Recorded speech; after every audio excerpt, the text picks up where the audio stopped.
Be ready. 5 seconds.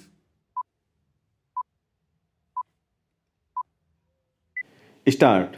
Sir, I think this is a very important amendment to the Constitution that we are considering, and it requires a certain degree of serious attention and serious consideration. I would like to make five major points. The first point concerns the federal structure of our constitution.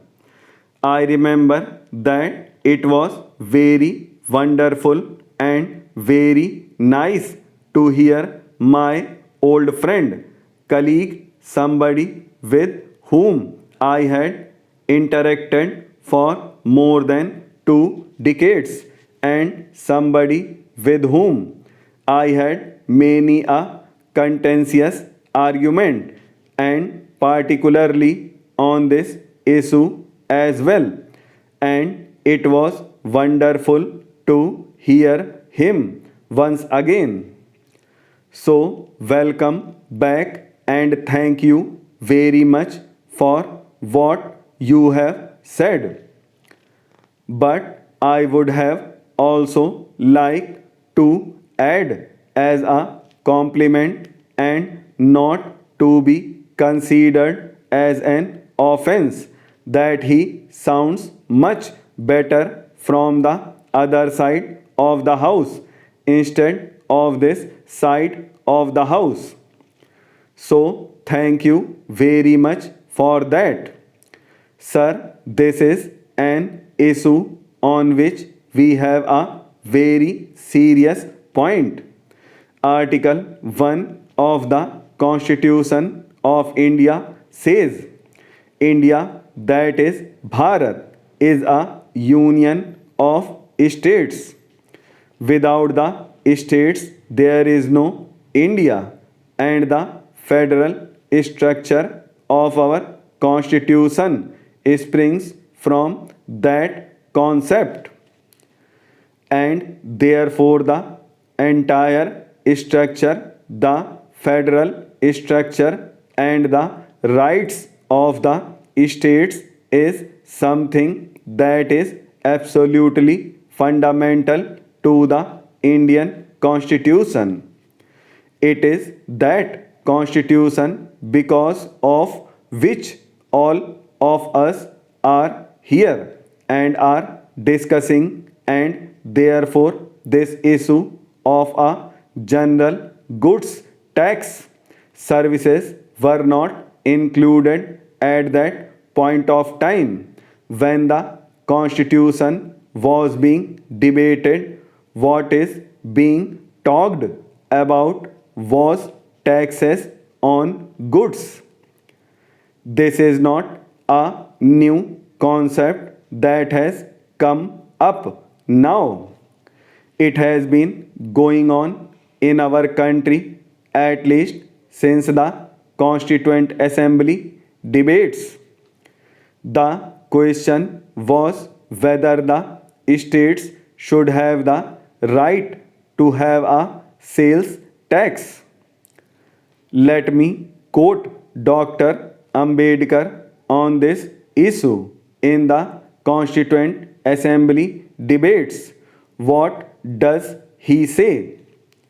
I quote, "It seems to me that if we permit the sales tax to be levied by the provinces, then the provinces must be free to adjust the rate of the sales tax to the changing situation of the province, and therefore a ceiling from the center would be great handicap in the working of the sales tax as such." He continues, I quote, "There are a large number of resources on which the provinces depend has been concentrated in the central list.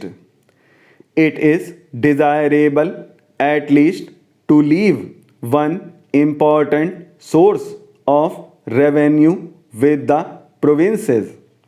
Therefore, I think that the proposal to leave the sales tax in the hands of the provinces from that point of view is a very justifiable thing. This issue has been under debate since then. We introduced the VAT in our wisdom.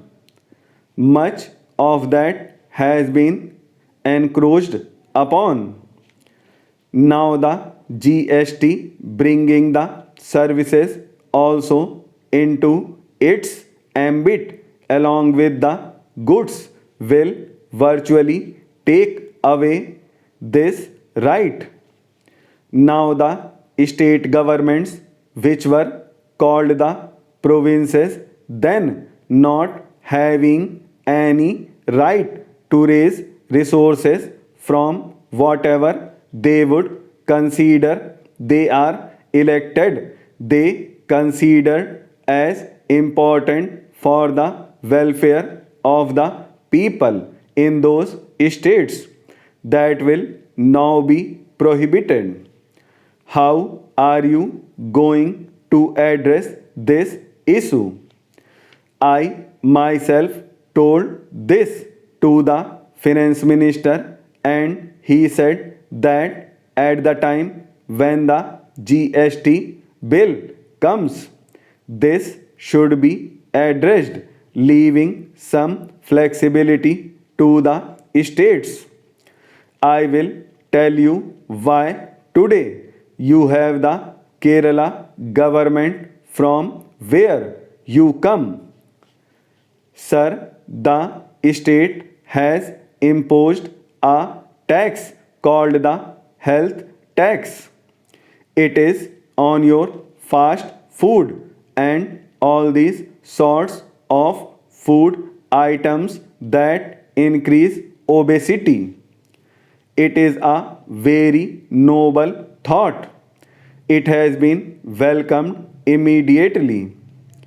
But such rights will not exist after we enact this amendment and the bill subsequently.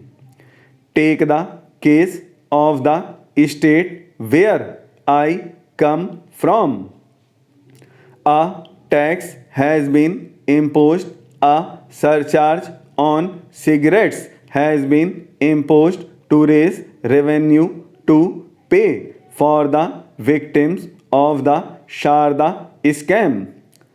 People are being asked to pay for the victims of the Sharda scam. Whatever be that issue, that is a separate issue.